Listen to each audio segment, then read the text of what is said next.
빌립의 그 사마리아 사역은 그야말로 성공적이었죠. 기사와 표적이 나타났고, 또한 복음을 전할 때 많은 사마리아 사람들이 그 복음을 듣고 예수를 영접하고 세례를 받았어요. 그리고 제자가 됐어요. 그래서 8절에 보니까 성 전체가 다 기쁨이 넘쳤다 이렇게 되어 있어요. 사마리아 사람 모두가 복음을 듣고 막 기뻐하는 그러한 모습이 연상이 돼요. 더구나 거기서 베드로와 요한 사도가 가세해서 거기서 성령 세례를 줌으로 인해서 이 사마리아 전체가 성령 충만하고 복음의 도시가 되었다라고 되어 있어요. 빌립이 없었다면 이 사마리아에서 이렇게 놀라운 기적이 일어나지 않았을 거예요. 따라합시다. 한 사람의 영향력이 그만큼 중요합니다. 여러분, 빌립 한 사람으로 인해서 도시 전체가, 성 전체가 완전히 바뀌었다는 거예요. 제가 9년 전에 우리 동탄 꿈의 교회를 이 동탄이라는 도시에 세울 때 제가 가졌던 기도가 바로 그거였어요. 하나님, 이 도시가 우리 교회로 말미암아 복음으로 물들게 하시고 복음으로 이 도시를 품는 그런 교회가 되게 하여 주시옵소서. 이 작은 한 교회가 그 놀라운 역사를 이루게 하여 주시옵소서. 제가 그렇게 기도하며 이 교회를 9년 전에 세웠는데 바로 빌립이 바로 그런 놀라운 사역의 결과를 만들어냈다는 거예요. 이 한 사람이 그만큼 중요한 것이죠. 자, 빌립은 이제 다시 또 고민합니다. 이제 어디로 갈까? 다시 이제 사마리아를 떠나서 이제 어느 도시로 갈까? 이렇게 고민하고 기도하고 있을 때 성령께서 빌립에게 이렇게 말씀하십니다. 26절 같이 읽겠습니다. 주의 사자가 빌립에게 말하여 이르되 일어나서 남쪽으로 향하여 예루살렘에서 가사로 내려가는 길까지 가라 하니 그 길은 광야라. 아멘. 성령님은 빌립에게 어디로 가라고 하셨다고요? 가사로 가라 이렇게 말씀하셨어요. 가사. 자, 본 이야기를 제가 하기 전에 약간 주제를 좀 벗어나서 잠깐만 제가 이 이야기를 하려고 하는데, 여러분, 우리가 성경을 읽을 때 그냥 성령이 빌립에게 가사로 가라고 명령했구나. 여러분, 이렇게 읽으면 이것은 국어책 읽는 거예요. 국어책. 성경을 읽는다는 건 뭘까요? 성경을 읽는다는 것은, 따라합시다. 지금 나에게 왜 이 말씀을 읽게 하셨나? 이러한 관점으로 읽어야 우리가 성경을 읽는 거예요. 국어를 읽는 것은 가사로 빌립에게 가라고 명하셨네, 이거는 국어 읽기지만, 성경을 읽는다는 것은 지금 왜 나에게 이 말씀을 읽게 하셨냐라고 하는 거예요. 이게 중요한 거예요. 성경 읽기에서. 여러분, 2025년을 살아가는 우리들에게 왜 오늘 이 말씀을 읽게 하셨을까? 저는 거기에 잠시 머물렀어요. 여러분, 이 가사라고 하는 것이 어디일까요? 한번 지도를 보시면 가사라고 하는 것은 사마리아에서 남쪽에 있는, 근데 지금 성경에 보니까 26절에 보니까 사마리아에서 예루살렘을 경유해서 가사로 가라고 명령하셨어요. 자, 이 가사라고 하는 것이 어딘가? 지금 여러분이 보시는 이 지도는 신약 성경 시대의 지도예요. 자, 그렇다면 오늘날 현대 지도로 보겠습니다. 이스라엘 현대 지도. 가사는 어디예요? 가자 지구. 우리가 많이 뉴스에서 듣는 곳이죠. 가자 지구라고 하는 곳이에요. 가자 지구. 여러분도 잘 아시는 것처럼 이 가자 지구는 이스라엘 안에 있는 팔레스타인 자치 지역입니다. 근데 지금 이곳에서 어떤 일이 일어나고 있습니까? 연일 이 가자 지구가 폭격을 당하고 있어요. 지금 수많은 사람들이 좀 죽고 있고요. 수많은 어린이들이 공포에 떨고 있고요. 이 사진을 보면요, 너무 비참해요. 모든 건물들이 완전히 파괴되어 있어요. 국제사회가 지금 이 이스라엘의 이 공격을 비판을 하고 있지만 아랑곳하지 않고 계속해서 폭격하고 있습니다. 가장 우려가 되는 것은 지금 이 이스라엘이 이 팔레스타인 사람들을 제노사이드 하려고 하는 게 아니냐라고 하는 그러한 걱정이 됩니다. 이 제노사이드라고 하는 게 뭡니까?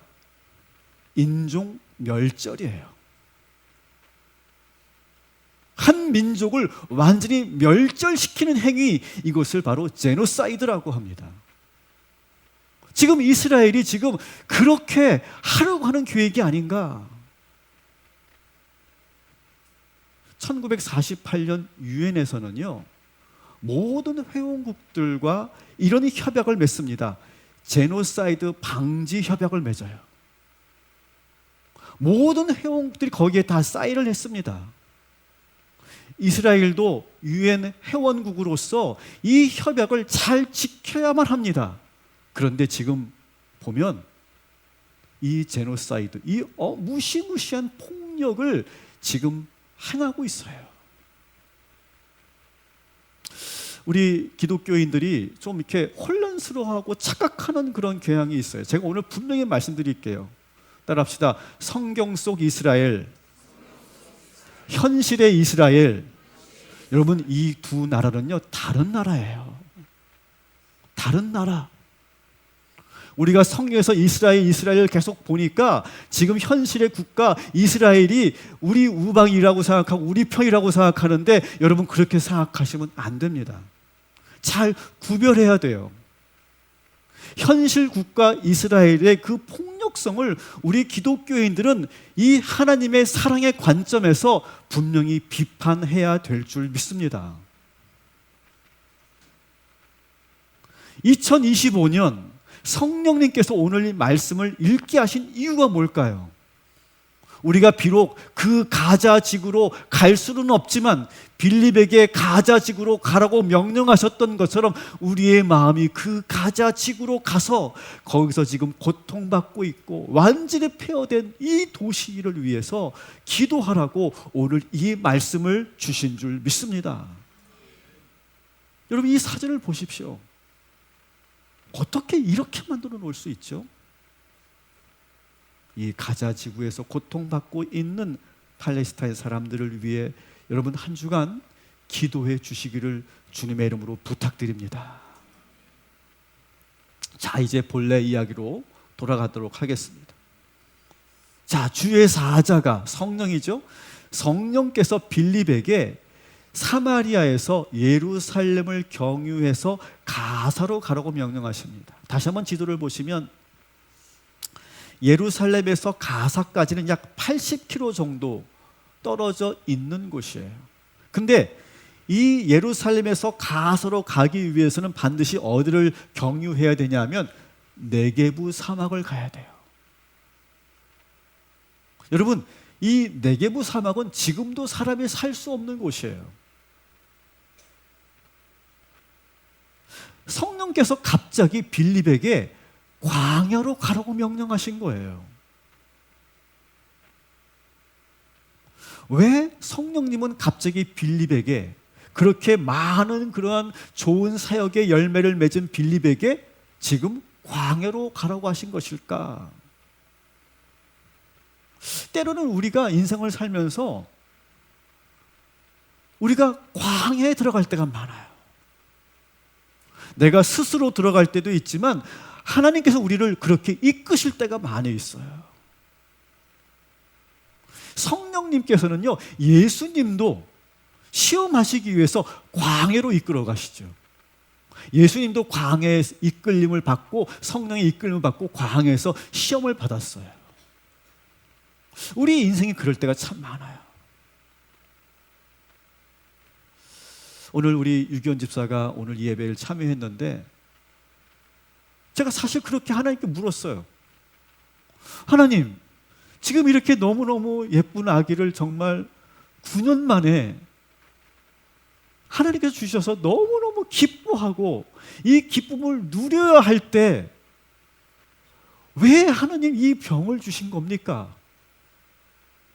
아니, 지금은 이 주원이와 함께 이 우리 세 식구가 정말 행복하게 9년 만에 낳은 아이거든요. 근데 왜 이 시련을 주십니까? 라고 오히려 제가 막 하나님 앞에 반문하며 기도했던 적이 있어요. 우리는 모르죠. 왜 이런 일이 일어나는지, 왜 갑자기 빌립을 광야로 이끄시고, 왜 예수님이 시험 받으러 광야로 성령님이 이끄시는지, 왜 우리가 인생을 살면서 왜 갑자기 그렇게 성령께서 우리를 그렇게 이끄시는지 우리는 알 수 없는데, 어쨌든 우리가 광야로 갈 때가 있어요. 저는 이 부분이 아무리 제가 목사지만 이해가 안 될 때가 참 많아요. 여러분, 빌립이 사마리아를 떠나서 이제 새로운 그런 사역지로 가야 한다면 이 사마리아보다 더 사람이 많은 곳으로 보내셔야 되지 않겠어요? 이미 사마리아에서 빌립의 능력이 검증됐잖아요. 그 한 사람이 성 전체를 바꿔놨다고요. 그렇다면 빌립을 하나님께서 효율적으로 사용하시려면 어떻게 해야 돼? 고린도나 에베소나 빌립보, 아테네 같은 그런 국제도시로 빌립을 보내셔야지. 그러면 이 한 사람이 1000명, 10,000명, 아니 10만 명, 아니 그 도시 전체를 완전히 바꿔놓을 건데, 그것이 빌립을 효율적으로 사용하시는 방법 아니겠어요? 근데 성령님은 지금 사람이 살지 않는 광야로 빌립을 이끄셨다는 거예요. 아무리 생각해도 제가 이해가 되지 않는 거예요. 여러분, 이게 얼마나 비효율적입니까? 여러분, 왜 성령님은 갑자기 빌립에게 광야로 가라고 명령하셨을까요? 근데 빌립은 저 같지 않은 것 같아요. 빌립은 뭐라고 합니까? 아무 말도 하지 않아요. 하나님, 왜 저를 광야로 보내십니까? 제가 좀 더 좋은 곳에 가서 제가 사역하면 더 좋지 않겠습니까? 이렇게 빌립은 이렇게 반문하거나 그렇게 하지 않아요. 그냥 순종해요. 오늘 말씀을 보면요, 이러한 구절들이 반복되고 있어요. 주의 사자가 빌립에게 말하여 이르되, 이렇게 명령하니까 빌립이 순종해요. 29절도 보니까 성령이 빌립더러 이르시되 주의 영이 빌립을 이끌어 간지라. 성령이 빌립을 이끌어 가시는데 거기에 대해서 빌립도 이해가 안 될 게 참 많을 텐데 묻지 않고 묵묵히 그 현실을 받아들이고 순종하더라는 거예요. 빌립은 결국 어떤 사람이었느냐? 언제나 성령에 이끌리어 순종하는 사람이었어요. 사마리아로 간 것도 본인이 선택한 게 아니고 그것도 성령께서 사마리아로 가라고 말씀하신 거죠. 누가 사마리아로 갑니까? 사마리아는 가는 곳이 아니에요. 웬만하면 사마리아는 아주 기피하는 곳인데 성령께서 가라고 하니까 간 것이고, 사마리아에서 그렇게 역사가 나타난 것도 자기가 잘해서 된 게 아니라 성령께서 함께 하시고 하나님이 주권하셨기 때문에 사마리아에서 결실이 맺은 것이지 내가 잘해서 된 게 아니다라고 하는 것을 이 빌립은 너무 잘 알고 있는 거예요. 빌립은 그저 성령께서 이끄시는 대로 순종할 뿐인 거예요. 그 명령이 효율적이든 비효율적이든 상관없이 그냥 주님이 명령하시면 가는 사람이 바로 빌립이었어요. 사랑하는 성도 여러분, 오늘 우리가 이 말씀을 묵상하며 여러분 삶에 잘 적용하시기 바랍니다. 갑자기 하나님께서 우리를 광야로 이끄실 때 하나님 왜 나를 이끄십니까? 라고 여러분 우리가 반문하고 싶겠지만 빨리 그 현실을 받아들이고 순종하며 나아가시기를 주님의 이름으로 축원합니다. 빌립은 순종해서 가사로 가던 길에 광야에서 한 사람을 만나게 됩니다. 우리가 잘 알고 있는 27절의 말씀 같이 읽겠습니다. 일어나 보니 에디오피아 사람 곧 에디오피아 여왕 간다게의 모든 국고를 맡은 관리인 네시가 예배하러 예루살렘에 왔다가. 아멘. 에디오피아 사람 네시를 만나게 돼요. 이 사람은 에디오피아 여왕 간다게의 모든 국고를 감당하는 재정 관리를 맡은 네시였어요. 근데 그가 예배를 드리러 예루살렘으로 갔다가 돌아오는 길에, 다시 고국으로 돌아가는 길이에요. 그래서 성령님은 빌립더러 예루살렘을 경유해서 가사로 가라고 하신 것 같아요. 결국 성령님은 이 한 사람을 만나게 하려고 빌립을 광야로 가게 하신 거죠. 빌립은요, 계속 말씀드리고 계속 피력하지만 1000명, 10,000명도 변화시킬 수 있는 사람인데 이 한 사람을 위해 광야로 보내졌다는 거예요. 여전히 역시 이해가 되지 않아요. 너무 비효율적이에요. 여러분, 우리 현대인들은요, 효율적인 그러한 선택을 좋아합니다. 불필요한 노력은 가능하면 하지 않으려고 해요. 물건을 살 때도 우리는 가성비가 좋은 걸 사려고 합니다. 도시인들은 이런 효율적인 그런 생활 방식에 익숙해져 있어요. 저는 우리 드림 찬양대를 한 번 더 축복하고 칭찬하고 싶은 것은 어제 그 행사를 참여하기 위해서 아침 10시에 갔어요. 그 교회. 아침 10시에 가서 2시까지 연습하고 10시부터 2시까지 연습하고 그리고 다 끝나니까 6시야. 되게 비효율적이야. 황금 주말을 하루 종일. 여러분, 마음이 어땠어요? 솔직히 내가 지금 뭐 하고 있나? 그런 생각도 여러분 했을 거야. 솔직히. 그렇죠? 표정 보니까 그렇더라고. 어제 보니까. 그런데도 내가 그걸 순종하는 거죠. 얼마나 그 아까운 시간입니까? 여러분, 직장인들은 토요일 날은요, 쉬는 날이에요. 편안하게 지금 영화 보면서 아니면 커피 마시면서 좋은 시간을 보내는 그 시간에 내가 하루 종일 그곳에 있는 그 비효율성.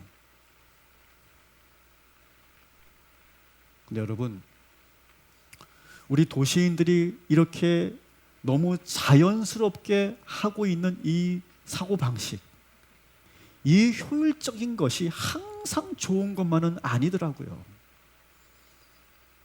여러분, 우리 그리스도인들은요, 따라합시다. 다 이해할 수 없어도 순종하는 삶. 여러분, 우리는 그러한 삶의 방식을 우리는 살아야 되는 줄 믿습니다.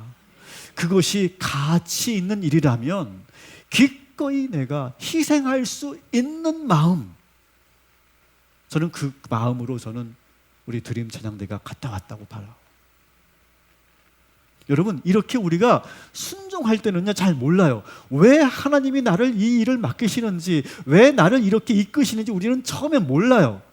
근데 나중에 시간을 우리가 지내고 나면 하나님의 놀라운 계획을 알게 되죠.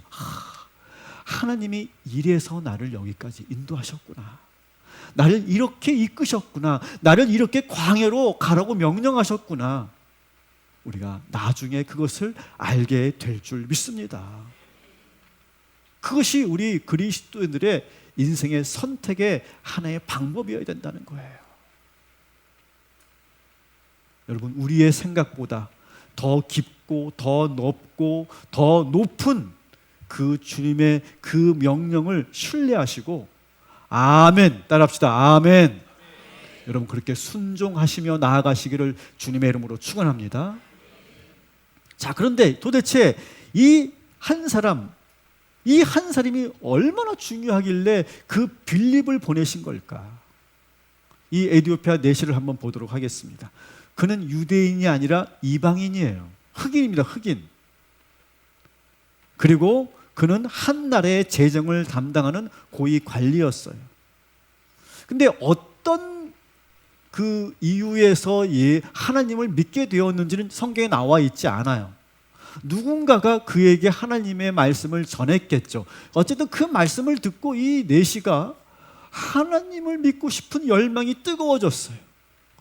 정말 잘 믿고 싶었어요. 그래서 27절에 보니까 예루살렘까지 가서 거기서 예배를 드리고 돌아오는 길이라고 하는 거예요. 근데 여러분, 이게 말이 쉽지, 에티오피아에서 여러분 예루살렘까지 얼마나 떨어져 있는지 아세요? 거리적으로? 몇 킬로 정도 떨어져 있을까요? 찍어보세요 한번.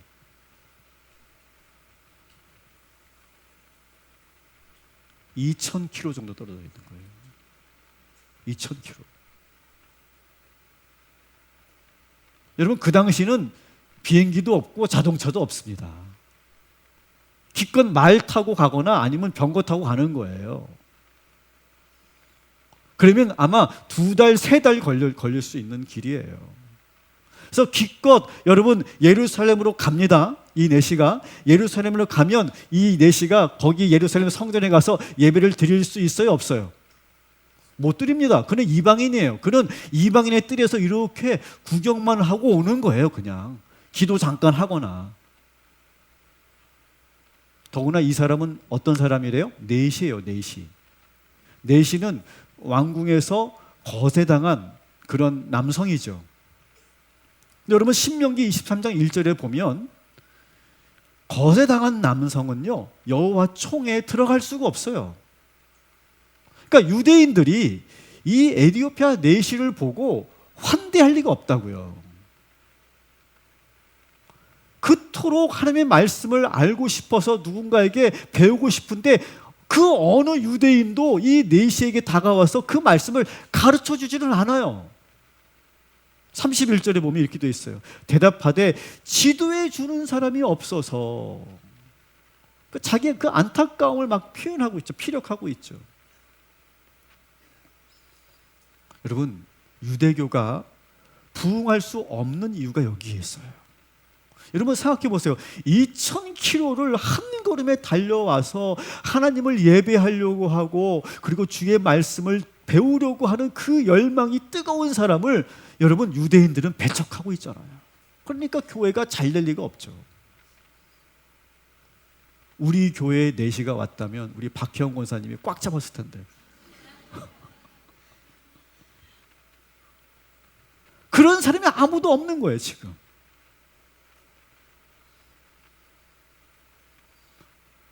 (2,000km를) 2달 넘게 걸려서 예루살렘 성전으로 왔지만 제대로 예배도 드리지 못하고 말씀도 배우지 못하고 허탈한 마음으로 돌아가고 있는 그 사람을 어디서 본 거예요? 성령님이 하늘에서 보시는 거예요.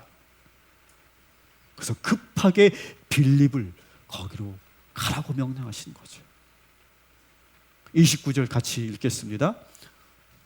성령이 빌립더러 이르시되 이 수레로 가까이 나아가라 하시거늘. 아멘. 성령님이 빌립에게 빨리 저 내시에게 다가가라 명령하십니다. 이 내시는 수레에서 뭔가를 읽고 있는데 보니까 자세히 보니까 이사야 말씀을 읽고 있어요. 정확히 보니까 이사야 53장을 읽고 있는데 아무리 봐도 이게 이해가 되지 않는 거예요. 아무리 봐도 이해가 되지 않아서 막 끙끙거리면서 읽긴 읽지만 도무지 이해가 안 되는 거예요. 너무너무 답답했어요. 이 내시가 답답했던 것은 뭐냐? 이 이사야 53장에 나오는 이 도살장에 끌려가는 이 어린 양이 과연 누구냐? 이 선지자 이사야가 말하는 이 어린 양이 도대체 누구냐? 이게 알고 싶은데 아무도 가르쳐 주지 않는 거예요. 근데 그때 빌립을 통하여 이 어린 양이 누구냐? 예수 그리스도다. 이것을 듣게 된 거죠. 근데 여러분 만일 유대인들이 이 말씀을 가지고 가르쳤다면 아마 그랬을 거예요. 이 어린 양이 메시아기는 한데 이 메시아는 아직 오지 않았다. 우리도 기다리고 있으니까 너도 기다려라. 아마 그랬을 거예요. 근데 빌립은요, 분명히 말합니다. 이 메시아가 이 땅에 오셨다. 우리를 구원하셨고 우리가 예수를 믿으면 우리는 모두 구원받는다. 이 사실을 빌립을 통해 듣게 됩니다. 유대인에게 배웠느냐 아니면 그리스도인에게 배우느냐에 따라서 이 성경은 완전히 달라지는 거죠. 내시는 너무너무 기쁩니다. 너무너무 기뻐요. 야, 예수라고 하는 분이 결국 이 땅에 오셨고 우리를 구원하셨다라고 하는 사실에 너무너무 기쁨을 이기지 못하고 길을 가다가 물이 있으니까 거기서 세례를 받게 됩니다. 38절 39절 같이 읽겠습니다. 이에 명하여 수레를 멈추고 빌립과 내시가 둘 다 물에 내려가 빌립이 세례를 베풀고 둘이 물에서 올라올새 주의 영이 빌립을 이끌어 간지라 내시는 기쁘게 길을 가므로 그를 다시 보지 못하니라. 아멘. 사랑하는 성도 여러분, 말씀은요 잘 배워야 돼요. 누구에게 배우느냐가 대단히 중요합니다. 여러분, 만일 여기서 이 에디오피아 내시가 유대인에게 배웠다면 그는 지금까지도 메시아를 기다리고 있을 거예요. 그런데 빌립에게 배웠기 때문에 예수님을 만났고 예수님을 영접하고 구원받게 된 줄 믿습니다. 여러분, 우리 동탄 꿈의 교회에서 여러분 말씀의 기초를 잘 배우시기 바랍니다. 저는 우리 교회가 이 말씀 훈련에 시스템이 잘 돼 있다고 저는 자부해요. 우리 교회에서 말씀을 잘 듣고 배워서 여러분이 더욱더 신앙적으로 영적으로 성숙해지고 놀라운 치유와 변화가 나타나게 되기를 주님의 이름으로 축원합니다.